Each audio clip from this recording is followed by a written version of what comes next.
ఈరోజు mutton curry ఎలా చేయాలో చూద్దాము. అయితే ఇందులో మనకి చాలా ఇంగ్రీడియంట్స్ అవసరం అవుతాయి. అయితే ఒక 10 పెద్ద ఉల్లిపాయలు, 10 పచ్చిమిరపకాయలు, 5 టొమాటోస్, ఇలా ఇవన్నీ మనకి కావాలన్నమాట. ఇప్పుడు మన మటన్ని బాగా వాష్ చేసుకోవాలి. ఇది తెలిసిన ప్రాసెసే. బాగా ఒక 3-4 టైమ్స్ బాగా వాష్ చేసుకున్నాక అల్లం వెల్లుల్లి పేస్ట్, ఉప్పు, కారం, పసుపు, ఇంకా కావాల్సినవి ఏవైనా ఉంటే అవి రిక్వైర్మెంట్స్ తగ్గట్టు వేసుకొని ముక్కకు బాగా పట్టేటట్టు మనం కలుపుకోవాల్సిందే, అంతే. ఇంకా కావాల్సితే ఒక 15 to 20 minutes ఇలా మనం కలుపుకున్న తర్వాత పక్కన పెట్టుకోవచ్చు.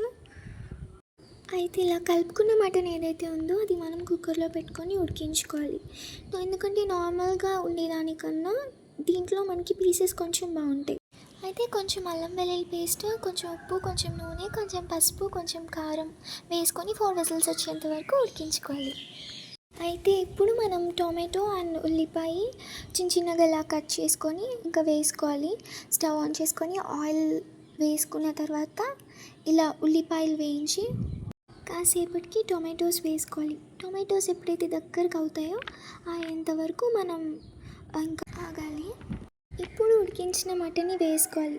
దీంట్లో కొంచెం సాల్ట్, కారము, ధనియాల పౌడరు, జీరా పౌడరు, పసుపు కొంచెం, అలాగే గరం మసాలా, ఇంకా ఏమైనా మటన్ మసాలా ఉంటే మీకు ఓకే అనుకుంటే మీరు వేసుకోవచ్చు. అలాగే కసూరి మెతి, కొత్తిమీర కూడా వేసుకొని ఉడికించుకోవాలి. అండ్ ఫైనలీ హియర్ ఈజ్ ఆ మటన్ కర్రీ. లాస్ట్లో అలా గార్నిషింగ్ చేసుకుంటే సరిపోతుంది. That's all. అండ్ ఇక్కడి వరకు వీక్షించినందుకు ధన్యవాదాలు. నచ్చితే సబ్స్క్రైబ్ చేసుకోండి. బాయ్.